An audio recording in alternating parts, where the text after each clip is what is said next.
इस वीडियो के अंदर हम लोग डिस्कस करने वाले हैं ITR filing in the old tax regime इन 2025-26। जी हाँ, असेसमेंट देखो 25-26 के अंदर काफ़ी सारे शेड्यूल बदल चुके हैं। ओल्ड टैक्स रेजिम अगर आपको सेलेक्ट करनी है, गवर्नमेंट आपसे एडिशनल डॉक्यूमेंट, एडिशनल इन्फॉर्मेशन मांग रही है। जी हाँ, अब आपको एक एक चीज़ की जो है बाकायदा डिटेल देनी है। Plus old tax regime ITR 1, 2, 3 form के अंदर कैसे स्विच करना है और एडिशनल जो फॉर्म 10 ही है उसकी क्या कंडीशन होती है, कैसे वो फाइल होता है, आईटीआर 3, 4 के अंदर कैसे फाइल होता है, और जितने भी नए शेड्यूल्स अपडेट हुए हैं, चाहे एचआर है, होम लोन है, एटीसी है, एटीडी है, सारे चेंजेस बताऊंगा एक ही वीडियो के अंदर स्टेप बाय स्टेप पूरी आईटीआर फाइलिंग के साथ। तो प्लीज पूरा वीडियो यहाँ पे जरूर देखिएगा। यार स्टार्ट करने से पहले बताना चाहूंगा, अगर प्रोफेशनल टैक्स एक्सपर्ट के थ्रू अपनी आईटीआर फाइल कराना चाहते हैं बहुत ही अफोर्डेबल कॉस्ट के ऊपर, link in the description box, और आप हमारे 1500 से भी ज़्यादा रिव्यूज़ को चेकआउट कर सकते हो। और अगर एआई टूल्स के थ्रू सीखना भी चाहते हो बेसिकली आईटीआर प्रैक्टिकल फाइलिंग के साथ में टैक्स प्लानिंग, तो आप हमारे कोर्स के अंदर भी एनरोल कर सकते हो। So guys, basically old tax regime के अंदर फाइल करने से पहले बताना चाहूँगा, अगर आप आईटीआर 1 या 2 फाइल करते हैं उसके लिए कोई एडिशनल फॉर्म फाइल नहीं करना पड़ता। लेकिन ओल्ड टैक्स रेजिम में अगर आप आईटीआर 3 या 4 फाइल कर रहे हैं तो उसके लिए आपको एडिशनल फॉर्म फाइल करना पड़ेगा।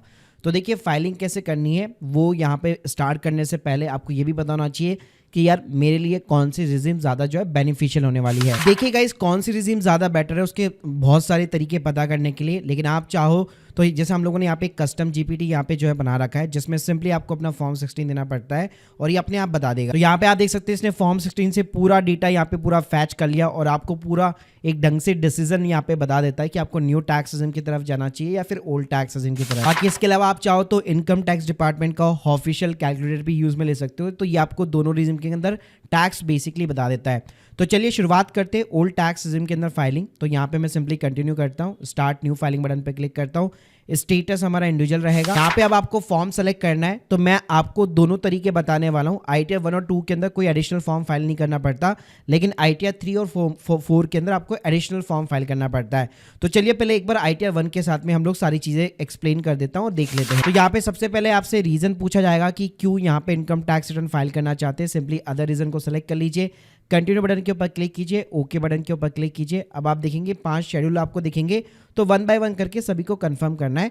शुरुआत करते हैं पर्सनल इन्फॉर्मेशन के साथ। यहाँ पे सबसे पहले आता है नेचर ऑफ द एम्प्लॉयमेंट। तो अगर आप एक प्राइवेट एम्प्लॉय है, सिंपली अदर्स चूज करना है। गवर्नमेंट एम्प्लॉयज है तो आपके सामने यहाँ पे वेरियस ऑप्शंस है। उसके बाद में नीचे की साइड में आएंगे तो हमें यहाँ पे ओल्ड टैक्स रेजिम के साथ में इनकम टैक्स रिटर्न फाइल करनी है।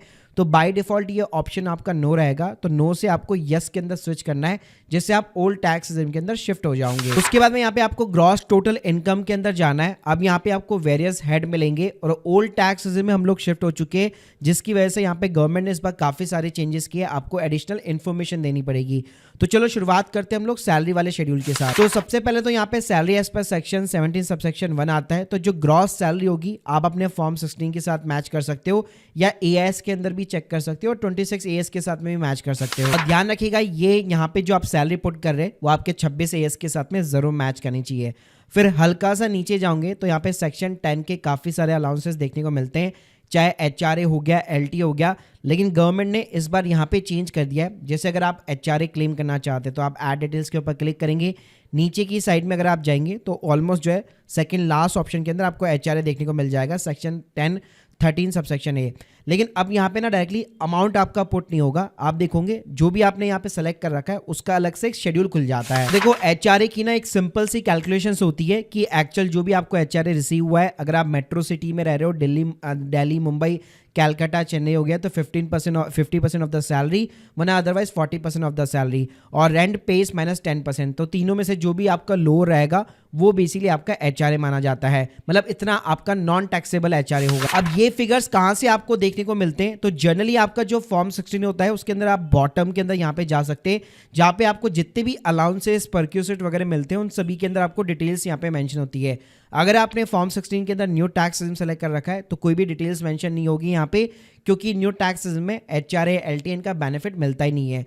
तो आप क्या कर सकते हो, अपनी सैलरी स्लिप पिकअप कर सकते हो, उसके अंदर आपको पूरा ब्रेकअप होता है, बेसिक सैलरी कितना है, एचआरए कितना है, वहां से आप फिगर्स ले सकते हो। तो उसके अकॉर्डिंग यहाँ पे आपको ऑप्शन सेलेक्ट करना है। जैसे कि मैं मेट्रो सिटी के अंदर रहता हूँ, एक्चुअल जो एचआरए मान लीजिए मेरे को रिसीव होता है 2 लाख रुपए का रिसीव होता है। एक्चुअल जो मेरा रेंट पे है, तो यहाँ पे मैं 1,80,000 रुपए रेंट पे करता हूँ मेट्रो सिटी के अंदर रहकर, और मेरी जो बेसिक सैलरी है वो अराउंड मान लीजिए 5 लाख रुपए है। और अगर मेट्रो सिटी में रहता हूँ तो जो भी आपकी बेसिक सैलरी है उसका 50% यहाँ पे आपको पुट करना है। तो यहाँ पे जैसे मैंने बताया था कि एचआरए की जो एग्जाम्पशन होती है वो लीस्ट रहती है। तो जैसे यहाँ पे आप देख सकते हैं कस्टम जीपीटी 1,30,000 रुपए बता रहा है।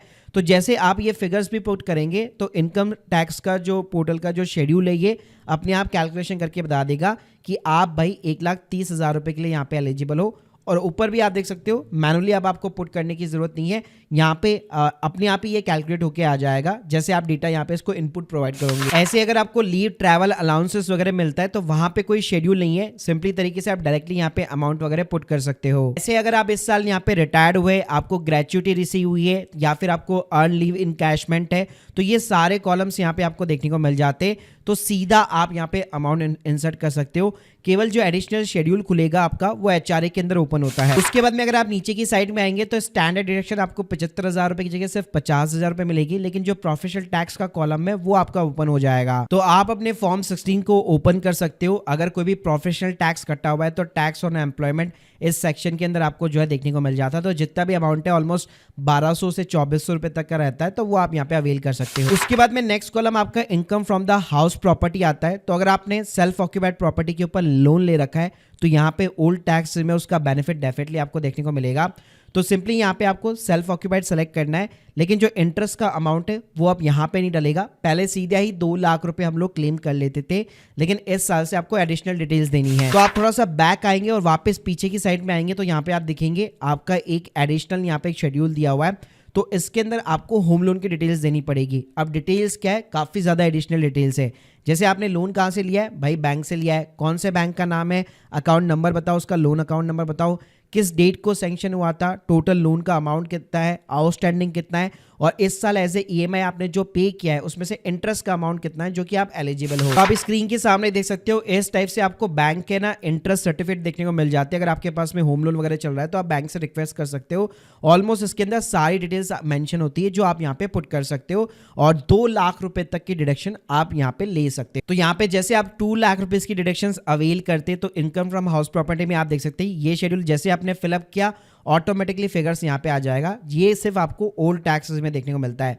इसी तरह मान लीजिए अगर आपकी लेट आउट प्रॉपर्टी है तो आपको लेट आउट सेलेक्ट करना है, और यहाँ पे आपको अपने 12 महीने का रेंट डालना है, जो आप म्युनिसिपल पार्टी को टैक्स पे करते हैं वो आपको डालना है, और interest payable on borrow capital again back side में अगर आप आएंगे तो ये वाला जो शेड्यूल है वो आपको यहाँ पे फिलअप करना पड़ेगा। इसी तरह जो इनकम फ्रॉम अदर सोर्सेज है उसके अंदर कुछ खास चेंजेस नहीं होगा, चाहे आपने न्यू ले रखा है या फिर ओल्ड ले रखा है, मतलब शेड्यूल जो होते हैं वो सेम इन्फॉर्मेशन सेम है।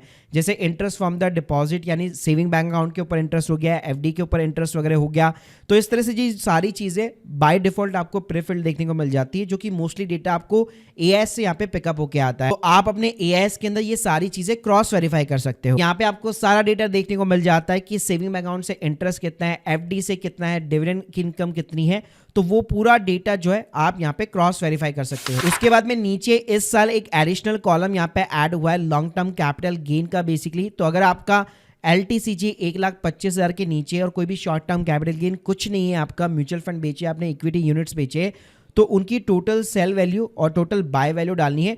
दोनों का जो डिफरेंस है वो 1,25,000 के नीचे होना चाहिए। तो इस पे कोई इनकम टैक्स तो नहीं लगेगा, लेकिन एज ए रिपोर्टिंग पर्पस आप ITR 1 के अंदर ये चीज रिपोर्ट कर सकते हो। इसके अलावा कोई अगर आपकी एग्जेम्प्ट इनकम है, जैसे एग्रीकल्चर जो है लेस देन 5,000 रुपीज की इनकम है, वो आप यहाँ पे रिपोर्ट कर सकते हो।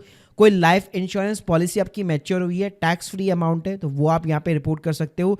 मान लीजिए आपको कोई गिफ्ट मिला है अपनी फैमिली मेंबर से, क्लोजेस्ट फैमिली मेंबर से, जिसपे कोई टैक्स नहीं लगना चाहिए, तो वो अमाउंट डाल करके उसका डिस्क्रिप्शन यहाँ पे आप डाल सकते हो। इसी तरह ओल्ड टैक्स रिजीम में अगर आप डिडक्शंस वाले कॉलम के अंदर जाएंगे, पहले सीधा ही हम लोग डिडक्शन क्लेम कर लिया करते थे। जैसे ATC के अंदर मेरे को 1.5 लाख रुपए चाहिए, सीधा मैं 1.5 लाख ले लेता, लेकिन अब यहाँ पे ऐसा नहीं है, आपको पूरा यहाँ पे ब्रेकअप देना पड़ेगा ताकि कोई भी फेक डिडक्शन यहाँ पे आप क्लेम ना कर सको। जैसे एग्जांपल के लिए मान लीजिए आपको ATC की डिडक्शंस लेनी है, तो ऐड डिटेल्स पे अगर आप क्लिक करेंगे तो ATC के अंदर जनरली आपकी लाइफ इंश्योरेंस पॉलिसी, आपके बच्चों की स्कूल फीस वगैरह हो गया, PPF का कंट्रीब्यूशन हो गया, 5 साल की टैक्स सेविंग FD वगैरह हो गई, ये सारी चीज़ें यहाँ पे मेंशन होती है। तो आपको एक एक का जो है ब्रेकअप देना है कि ये मेरा पॉलिसी नंबर है और उतने का प्रीमियम मैं भर रहा हूँ और इतना अमाउंट यहाँ पे मैं एलिजिबल हूँ। लेट्स सपोज कोई आपकी लाइफ इंश्योरेंस पॉलिसी, मैंने यहाँ पे पॉलिसी का नंबर डाल दिया, उसका मैं साल का 24,000 रुपए का प्रीमियम देता हूं। इसी तरह 1 बाय 1 करके यहाँ पे आप ऐड करते जाएंगे कि मान लीजिए मेरे बच्चों की जो फीस है ऑलमोस्ट 60,000 रुपए मैं साल का देता हूं और उसका डॉक्यूमेंट आइडेंटिफिकेशन नंबर या फीस की जो रिसिप्ट का नंबर है वो आप यहाँ पे पुट कर सकते हो। तो इस तरह से 1 बाय 1 करके यहाँ पे आपको डॉक्यूमेंट वाइज डिटेल्स डालनी है ताकि कल को अगर आपकी ITR स्क्रूटनी के अंदर जाती है तो आपके पास में प्रॉपर डॉक्यूमेंट हो और प्रॉपर उसका आइडेंटिफिकेशन नंबर हो जो आपने यहाँ पे प्रोवाइड कर रखा है। इसी तरह अगर आप NPS के अंदर सेल्फ कॉन्ट्रीब्यूशन करते 50,000 रुपए एक्स्ट्रा कॉन्ट्रीब्यूट करते तो आपको ATCCD सबसेक्शन 1B के अंदर एडिशनल 50,000 की डिडक्शन देखने को मिल जाती है। लेकिन इस साल से यहाँ पे वैसे अगर आप देखेंगे तो 50,000 रुपये आप ले सकते हो और लेकिन यहाँ पे हर बार की तरह जो ऐसा नहीं कि 50,000 रुपये ले लिया, यहाँ पे आप देख सकते हो आपका जो NPS का अकाउंट है उसका PRN नंबर होता है बेसिकली, तो वो यहाँ पे आपको पुट करना पड़ेगा। वैसे कंपलसरी फीड नहीं है लेकिन यहाँ पे ऑप्शनल दे रखा है, लेकिन एक एडिशनल इन्फो है जो कि आपको गवर्नमेंट को देनी है। तो इस तरह से भाई अब गवर्नमेंट क्या कर रही है ना, हर एक चीज की भाई डिटेल के अंदर आपसे इन्फो मांग रही है। इसी तरह अगर आपका एम्प्लॉयर यहाँ पे मान लीजिए वो भी NPS के अंदर कॉन्ट्रीब्यूट करता है बेसिकली, तो ये यहाँ पे आपको ATCCD सबसेक्शन 2 मिल जाएगा। तो यहाँ पे जो है आप एलिजिबल हो। यहाँ पे नॉर्मली जो है आपका 14% ऑफ द सैलरी रहता है, तो आप अपने फॉर्म 16 में चेक कर सकते हो कितना अमाउंट लिखा हुआ है, उसके अकॉर्डिंग यहाँ पे आप डाल सकते हो। इसके अलावा 80D के अंदर हेल्थ इंश्योरेंस का प्रीमियम पहले सीधा ही हम लोग 25,000 रुपये 50,000 रुपये का क्लेम करते थे, लेकिन अब ऐसा नहीं है। तो पहले यहाँ पे आप देख सकते हैं अगर खुद के लिए भी क्लेम करना है आपको तो यहाँ पे आपको ऐड डिटेल्स के ऊपर क्लिक करना पड़ेगा। आपको बताना पड़ेगा कि किस हेल्थ इंश्योरेंस कंपनी से आपने यहाँ पे ले रखा है हेल्थ इंश्योरेंस, उसका पॉलिसी नंबर क्या है और कितना प्रीमियम आप साल भर का पे करते हैं, तो पूरी एडिशनल डिटेल्स आपको देनी है। इसी तरह मान लीजिए अगर आपको पेरेंट्स का भी लेना है तो उनके केस में भी सेम है कि उनके केस में भी यहाँ पे आपको डिटेल्स देनी पड़ेगी, पूरी की पूरी जो भी आप जिस भी कंपनी से आपने लिया हुआ है एडिशनल डिटेल्स देनी पड़ेगी। लेकिन अगर वो मान लीजिए सीनियर सिटीजन वगैरह है तो यहाँ पे स्टिल आप मेडिकल एक्सपेंडिचर ले सकते हो, जहाँ पे कोई क्लेम नहीं किया हुआ है मेडिकल इंश्योरेंस का, तो वो डायरेक्टली आप यहाँ पे डाल सकते हो, उस पर कोई एडिशनल इन्फॉर्मेशन नहीं मांगी जा रही। और 5,000 रुपये का जो प्रिवेंटिव हेल्थ चेकअप होता है या तो आप खुद के लिए ले सकते हो या पेरेंट्स के लिए ले सकते हो, वहां पे भी कोई एडिशनल इन्फो नहीं है। इसी तरह मान लीजिए आपको यहाँ पे जो आपने डोनेशन दे रखी है कहीं पे मंदिर पे या किसी भी ट्रस्ट के अंदर जो ATG के लिए एलिजिबल है, तो यहाँ पे भी आपको प्रॉपर तरीके से जो है डोनेशन टाइप डालना पड़ेगा कि 100% है कि नहीं है। पैन नंबर हो गया, name of the Downey, basically ये डिटेल्स तो पहले भी मांगा करता था, तो यहाँ पे कुछ चेंजेस नहीं है। यहाँ पे मतलब जो इन्फॉर्मेशन है हर साल जो मांगता है वही यहाँ पे आपको प्रोवाइड करनी है। इसी तरह अगर आपको HRA नहीं मिलता तो आप ATGG के अंदर ले सकते हैं, लेकिन इस साल से ऐसे आसान नहीं है लेना। आपको एक्नॉलेजमेंट नंबर देना पड़ेगा फॉर्म 10BA का। पहले लोग इसको फिलअप नहीं करते थे और सीधा 60,000 रुपये क्लेम कर लिया करते थे, लेकिन अब ऐसा नहीं है। आपको ये एडिशनल फॉर्म भरना पड़ेगा, उसका एक्नॉलेजमेंट नंबर डालना पड़ेगा, तब जाकर आप ले पाओगे। इसी तरह अगर सेविंग बैंक अकाउंट के इंटरेस्ट पे आपको डिडक्शन लेनी है तो सीधा आप यहाँ पे एलिजिबल हो, कोई भी एडिशनल डिटेल्स नहीं देनी है। और सीनियर सिटीजन के लिए वो 50,000 रुपये की डिडक्शन ATTTB के अंदर आपको देखने को मिल जाती है, जो भी अगेन आपको मैनुअली पुट करनी पड़ेगी। तो ऐसे यहाँ पे इस साल जो है काफी सारी एडिशनल डिटेल्स जो है आपको ऐसे डिडक्शन प्रोवाइड करनी है। अब नेक्स्ट कॉलम आपका टैक्स पेड का आता है, जिसके अंदर TDS मेंशन होता है। तो कोई भी अगर TDS कटा हुआ है तो उसकी पूरी इन्फॉर्मेशन यहाँ पे आपको देखने को मिल जाएगी। तो यहाँ पे इस साल आपको एक काम करना है कि TDS की एंट्री को एडिट करना है और जिस भी ईयर के अंदर वो टैक्स यहाँ पे TDS डिडक्ट हुआ है वो फाइनेंशियल ईयर आपको सेलेक्ट कर लेना है। फिर लास्ट में आपका वेरीफाई योर टैक्स लायबिलिटी का कॉलम आता है। तो जो भी आपने इनकम यहाँ पे पुट की हुई है ऑल टैक्स रिजीम के अंदर सिंपल सी बात है, अगर 5 लाख रुपए के ऊपर की इनकम है तो टैक्स लगेगा, कोई भी रिबेट देखने को नहीं मिलेगी। 5 लाख के नीचे ही सिर्फ रिबेट देखने को यहाँ पे आपको मिलती है। लास्ट में आपको प्रोसीड टू वेरिएशन बटन पे क्लिक करना है। टैक्स का अगर पेमेंट करना है तो आपको यहाँ पे सिंपली तरीके से दिखा देगा कितना एडिशनल टैक्स का पेमेंट करना है। अगर TDS का रिफंड बन रहा है तो वो आपको यहाँ पे समरी देखने को मिल जाएगी। अब देखिए आगे का जो प्रोसेस है वो बड़ा ही सिंपल है, आप प्रोसीड करते जाइए। जैसे अगर वैलिडेशन सक्सेसफुल हो जाता है उसके बाद में तो सिंपली आप एक आधार OTP डालो और आपकी ITR सबमिट हो जाएगी। अब देखिए ITR 4 के अंदर, ITR 3 के अंदर अगर आप ओल्ड टैक्स के अंदर शिफ्ट करना चाहते हो तो वहां पे आपको 10IE फाइल करना पड़ता है। तो वहां पे तो देखो अगर आप यस बटन पे क्लिक करोगे सीधा आप आगे नहीं बढ़ पाओगे, पहले आपको एक 10IA यहाँ पे फाइल करना पड़ेगा, डेट डालनी पड़ेगी और उसका एक्नॉलेजमेंट नंबर डालना पड़ेगा। लेकिन भाई उस 10IA की ना बहुत सारी यहाँ पे कंडीशंस होती है जो कि डिटेल के अंदर ना मैंने अपने इस वाले वीडियो के अंदर बहुत डिटेल के अंदर इसको डिस्कस किया हुआ है, तो इसको भाई ध्यान से पढ़ना और प्रॉपर मैंने प्रोसेस भी इसके अंदर मैंने आप लोगों को सिखाया हुआ है कि वो कैसे फॉर्म वगैरह जो है फिलअप होगा और उसकी कंडीशंस क्या होती है। तो इस वीडियो की लिंक भी मैं आपको डिस्क्रिप्शन बॉक्स में प्रोवाइड कर दूंगा।